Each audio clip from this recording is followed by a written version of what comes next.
फिर मैं वहाँ पे जो कुछ हुआ आप ध्यान से सुनिएगा कि तुम बहुत हीरो बन रहा है, तुम बहुत सवाल पूछ रहा है। ऐसा लगा कि अपराधी टाइप का हम हैं। पूरा दबोच लिया गया। माइक जो था माइक टूट गया, मेरे जो कपड़े थे वो कपड़े खुल गए। उसी वक्त वो डीएसपी साहब आते हैं और बोलते हैं कि इसको उठाओ, ले जाओ थाने ले जाओ। और वहाँ पे किस तरीके से हमें घसीट के जीप पे लाद दिया गया और वहाँ से थाना पे ले जाया। हर एक 2 घंटा 1 घंटा पर मैं पूछता था मेरा क्या कसूर है, मुझे क्यों बंद कर दिया गया, कब हमें छोड़ा जाएगा, कब छोड़ा जाएगा सर। कोई जवाब उनका नहीं। शांति व्यवस्था बनाने के नाम पे कानून के आड़ में मेरी अभिव्यक्ति, मेरी आज़ादी को कुचल दिया गया। जी हाँ, मुझ पे FIR कर दिया गया। नमस्कार, मैं हूँ राहुल देवनियन। आप देख रहे हैं क्या कहती है पब्लिक। लगभग 2 हफ्ते पहले मेरे साथ जो कुछ भी हुआ रेलवे प्रोटेस्ट कवरेज के दौरान, वो सब कुछ आपके साथ बताने आया हूँ। बताना इसलिए फर्ज समझता हूँ कि जिस तरीके से आप सभी ने इतना सपोर्ट, इतना प्यार दिया, इसलिए सबसे पहले इतना सपोर्ट और प्यार देने के लिए आप सभी का बहुत बहुत धन्यवाद। रेलवे प्रोटेस्ट की बात करूं तो ये 26 जनवरी के बाद ही फिजिकल रूप में शुरू हो जाती है और मैं अपने चैनल के माध्यम से रिकॉर्डेड वीडियो तथा लाइव कवरेज लगातार करने लगा। विद्यार्थियों की जितनी भी प्रोटेस्ट होती थी उसको दिखाने लगा। इस पूरे कार्यक्रम में मेरे साथ मेरे मित्र रवि रंजन ने कैमरा के साथ मौजूद रहे हैं। जिस दिन यह घटना हुई वह दिन था 30 जनवरी मंगलवार, और दिन की तरह ही सभी विद्यार्थी मुसल्लमपुर हाट से प्रोटेस्ट, शांतिप्रिय प्रोटेस्ट करते हुए निकल रहे थे। और उस दिन संख्या इतनी ज़्यादा हो गई थी कि पुलिस प्रशासन लगातार मना कर रही थी, रोक रही थी, लेकिन विद्यार्थी नहीं माने और वो कारगिल चौक तक पहुंच गया। कारगिल चौक तक पहुंचने के बाद पुलिस प्रशासन द्वारा लाठीचार्ज किया गया। लाठीचार्ज में सभी विद्यार्थी वहां से भाग गए। कुछ विद्यार्थी साइड में भी खड़े हो गए। तो वहीं पे प्रशासन द्वारा एक विद्यार्थी को बहुत मारा जा रहा था। वो जितना सवाल पूछ रहा था उतना उसको मारा जा रहा था। वो वीडियो आप सभी ने देखा भी होगा, काफ़ी वायरल हुआ था।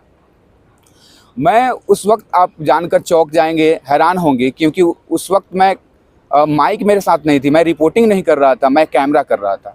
ये सारी चीज़ें मेरे आंखों के सामने हो रही थी और विद्यार्थी बार बार कह रहा था कि सर क्यों मार रहे हैं, उतना ही वो मार रहे थे। ये सब मुझसे देखा नहीं गया और विद्यार्थी बार बार ये भी कह रहा था कि पूछिए सवाल उनसे, क्यों हमको मारा जा रहा था। मीडिया बंधु सभी वहाँ पे मौजूद थे, मेन स्ट्रीम मीडिया से लेके सभी यूट्यूबर, पत्रकार सभी वहाँ पे मौजूद थे, लेकिन हमसे रहा नहीं गया। और फिर मैं अपने मित्र रवि से माइक लिया और सवाल पूछने चला गया। और आप उस वीडियो में भी देख सकते हैं कि किस तरीके से जो वहाँ पे DSP थे उनसे मैं लगातार सवाल पूछ रहा था, सर कि आपने क्यों मारा, सर आपके उस लड़के में क्या गलती थी, और उन्होंने बताने से मना कर दिया। फिर मैं वहाँ पे जो कुछ हुआ आप ध्यान से सुनिएगा। हम वहाँ पे रिपोर्टिंग लगातार कर रहे थे, तो वहाँ से बीच बीच प्रशासन में आके बोला जा रहा था कि तुम बहुत हीरो बन रहा है, तुम बहुत सवाल पूछ रहा है, तुम्हारा ID कहाँ है। उस वक्त हम ID नहीं पहने थे, ID मेरे फ़ोन में था। तुम्हारा डिग्री दिखाओ। तो मैं चला गया कि अच्छा डिग्री देखिएगा आप। तो उसके बाद एक प्रशासन द्वारा हमें दबोच लिया जाएगा। ऐसा लगा कि अपराधी टाइप का हम हैं। पूरा दबोच लिया गया मुझे। उसके बाद उस दौरान में क्या हुआ कि मेरी माइक जो था माइक टूट गया, मेरे जो कपड़े थे वो कपड़े खुल गए। उसके बाद वो समझ में नहीं आ रहा कि मेरे साथ क्या हो रहा है, हमने क्या कर दिया ऐसा। उसके बाद मैंने देखा कि हमारे सामने कुछ मीडिया थे, ये सारे लोग खड़े थे, मीडिया के लोग थे। तो मैं उनको बोलने लगा कि देखिए मेरे साथ क्या कुछ हुआ है, हमने कुछ नहीं कर, हम तो अपना काम कर रहे थे, हम तो अपना रिपोर्टिंग कर रहे थे। तो उसी वक्त वो DSP साहब आते हैं और बोलते हैं कि इसको उठाओ, ले जाओ थाने ले जाओ। और वहाँ पे किस तरीके से हमें सीट के जीप पे लाद दिया गया और वहाँ से थाना पे ले जाया गया। थाने पे ले जाने के बाद हमको वहाँ बंद कर दिया गया। अब हर एक 2 घंटा 1 घंटा पर मैं पूछता था मेरा क्या कसूर है, मुझे क्यों बंद कर दिया गया, कब हमें छोड़ा जाएगा, कब छोड़ा जाएगा सर।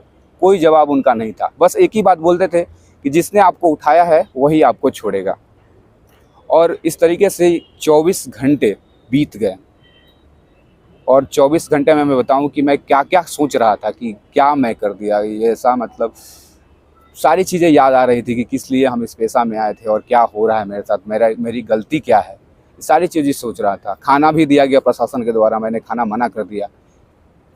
उसके बाद सुबह हुई होने के बाद 24 घंटा पूरा हो गया।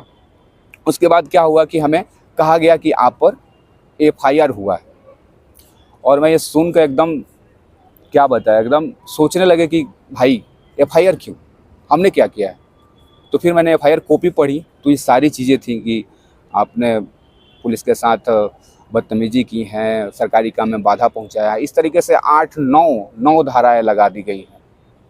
मैं सुन के एकदम हैरान हो गया कि आखिर मेरे साथ क्या हुआ, मैं क्या कर रहा था।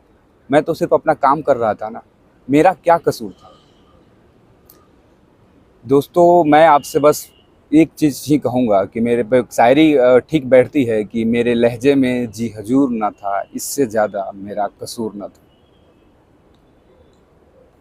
शांति व्यवस्था बनाने के नाम पे कानून के आड़ में मेरी अभिव्यक्ति, मेरी आज़ादी को कुचल दिया गया। जी हाँ, मुझ पे एफआईआर कर दिया गया। जब मैं थाने से आया तो उसके बाद यूट्यूब चैनल में देखा तो देखा कि मेरे जितने लाइव वाले वीडियो हैं ब्लॉक कर दिए गए। ये देख के और शौक कि उसमें क्या था। आपको बता दें कि गवर्नमेंट कंप्लेन करके एक यूट्यूब पे हमको मेल आया था, उसके चलते सारे वीडियो को ब्लॉक कर दिया गया था। तो मुझे लगा कि अब मेरा वीडियो भी हटा दिया जाएगा, मेरा चैनल को भी डिलीट कर दिया जाएगा। मुझे कुछ समझ नहीं आ रहा था कि क्या मतलब कि होगा मेरे साथ, मैंने क्या इतना कर दिया।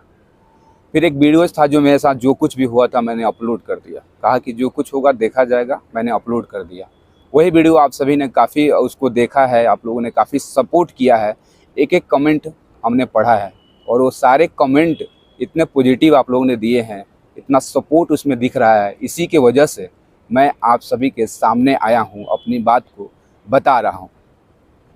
अब मैं आपसे यही कहना चाहूँगा कि इतना सपोर्ट, इतना प्यार देने के लिए बहुत बहुत धन्यवाद आपका। मैं जाते जाते एक रवीश कुमार जी की लाइन है जो मुझे काफ़ी अच्छी लगती है कि एक डरा हुआ पत्रकार मरा हुआ नागरिक पैदा करता है, इसलिए बोला कीजिए कि हमें डर नहीं लगता। और मैं सरकार और प्रशासन की आंखों में आंखें डालकर यह कहता हूं कि मुझे डर नहीं लगता।